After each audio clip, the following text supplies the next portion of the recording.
weekend to remember. Weekend to remember. This is a couple check-in round one for the date night. What do you remember? Okay. What part of the weekend made you laugh the most? Nice. I like the fact that they um, made sure to have really humorous personalities when talking about serious stuff. So, I mean, I laughed throughout the whole weekend because of the way that they delivered all of the information. Okay. What about you? About their scenarios, and then you kind of like the same scenarios we go through, like some we Yes. go through, almost like when you at a church and you like, is the pastor talking to me because he's talking about a situation that we went through. So What was one? You hit me on um, one of them just today. when When she what what was it? was it? It was oh, lock the door when you have it when you sex. He said, Yes, when he said, don't worry about locking that that door. was the Would you one. like to wait till it's well done or Well done. well Yeah, done? yeah. Thank you. And she said, That was yeah, he was that like, was don't worry it. about locking the door. Yep, Yeah. that was perfect. So the next one. Uh huh. Okay, number two say what illustration story or analog I story guess that stuck out the most, well, or one Wendy you. and her husband when they were talking about how they overcame infidelity, the Mhm. fact that they actually was willing to talk about that and share that because that's something kind of private and it can be embarrassing when you're talking about infidelity and cheating and stuff. That can be embarrassing.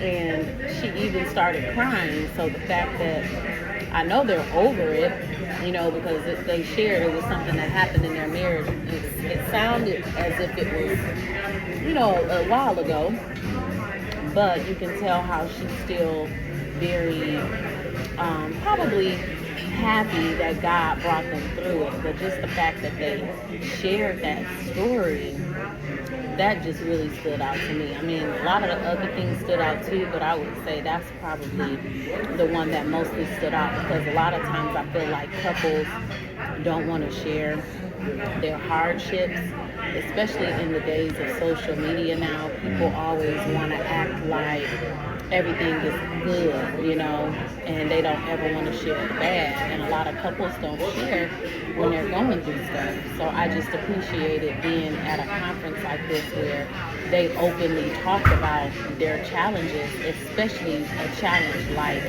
infidelity, because that's one of the hardest challenges to get through. So that's what stood out to me, and just to see how much they still love each other. Like even when they were walking through the halls, like to come Mm. back and forth, like they were holding hands, like going back into the place to get back on stage and teach us whatever it is they were teaching us, and just it just looks like they have a genuine love, and it helps to know that you can get through a lot of things with God. That was really deep to me because they didn't have to share that. What about you? They were not perfect because a lot of people, like when they say, "Oh, you want to be a pastor," and he's a pastor, or you want to help other couples or things like that, and they were like, "Oh, well, Thank what you so about much. you have your own flaws?" Well, those are the people that can give the message or relate to people more because you've been there and you're still going through it. So nobody that came on stage was saying they're completed or they're perfect. They say they still They go still, through it. right? And that reminds me of a guy, Kuwait I met, and he was like 99 years old. No, he was 90 years old, and he said he was married for his wife for 40 something years, and he said he's still learning her after all those years. So Wow. it was just letting people know that hey, it's a challenge all the way up to till you die. It's a journey you take together, and you growing, you growing, you growing every day, and you never will master it because she said as you grow, as you age, things change, life changes, situation changes, event changes. I like So three says, how did you see yourself or spouse in one or more of the speakers?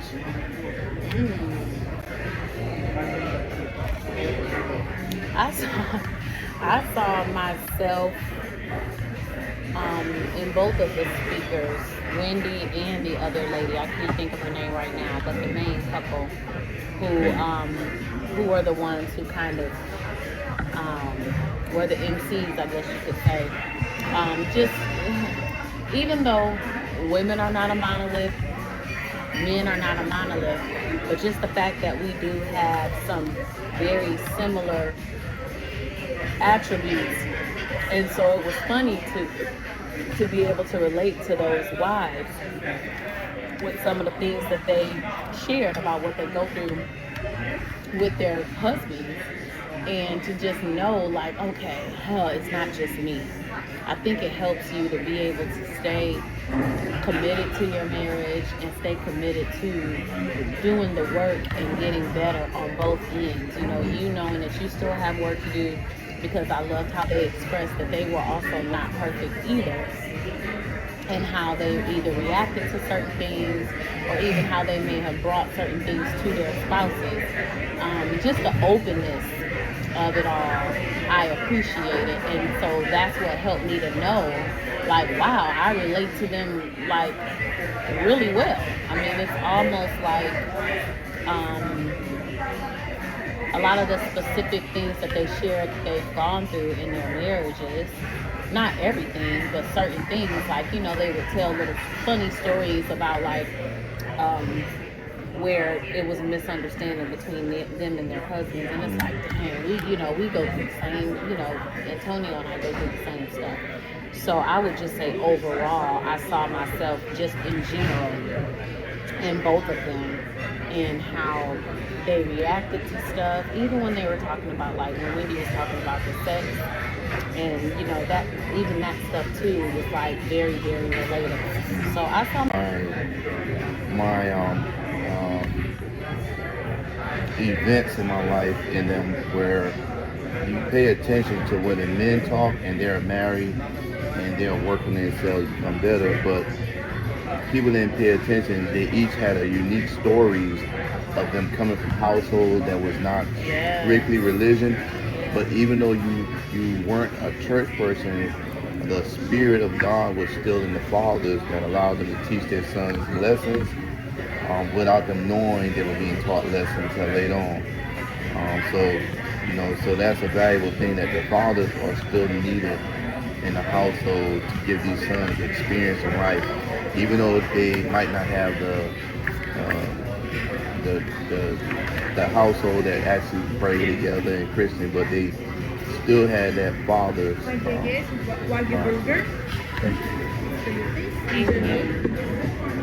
that still had that father love that taught them. But a lot of times, his father helped him, but then his father left him learn from the mistake, and then help him learn from the mistake. You're talking about the main guy. Yeah, like with the car. I can't think of his name, with the car. Yeah. Paul says, what's one thing you took away from today?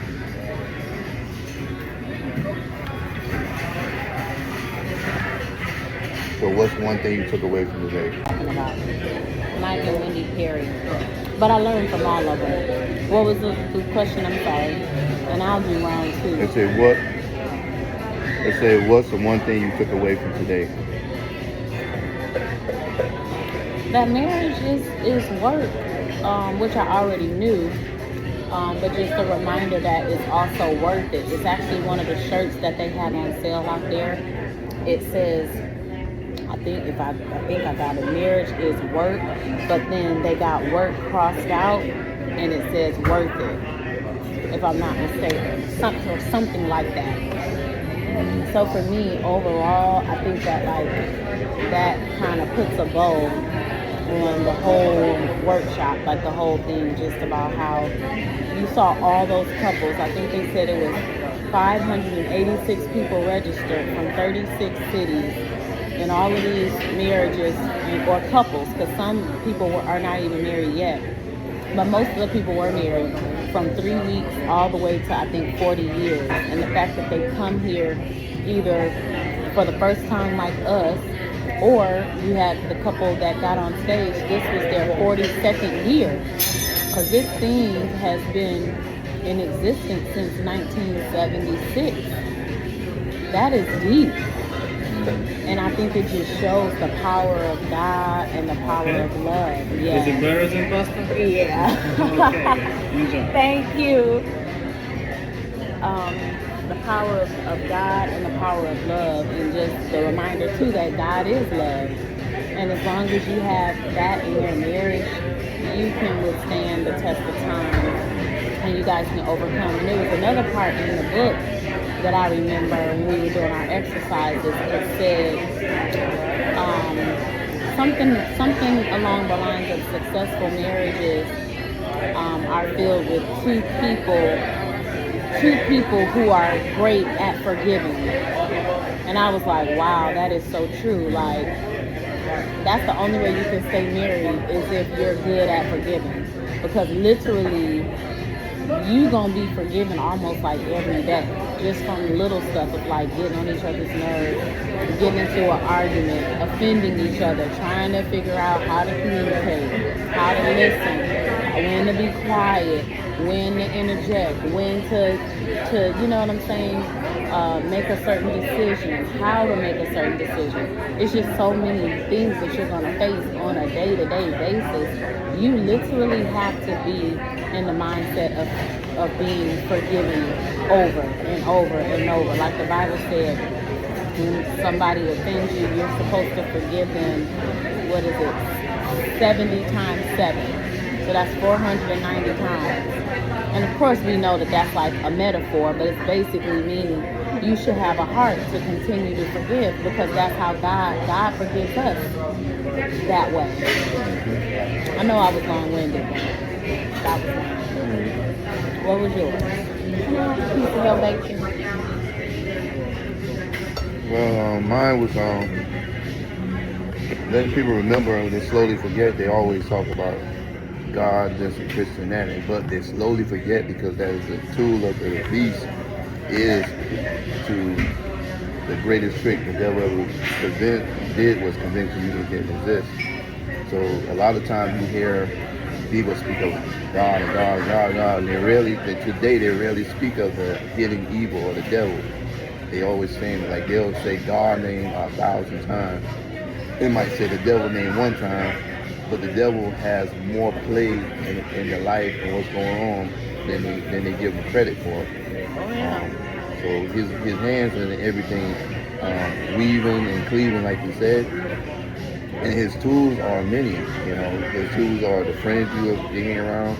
Because he said if you have a solid marriage, you should have friends that respect that and try to help strengthen that back you in that, and the things of that nature. If your wife doesn't like certain things and you let them know, then they should reinforce what she likes and what she doesn't like, to make sure that you adhere to that. So the devil has soldiers too, and God has soldiers too. So you want your friends to be soldiers of God, not soldiers of the devil. Okay. You want to end it and we do round 2? Wait, which one did you read? Oh, we still got 5.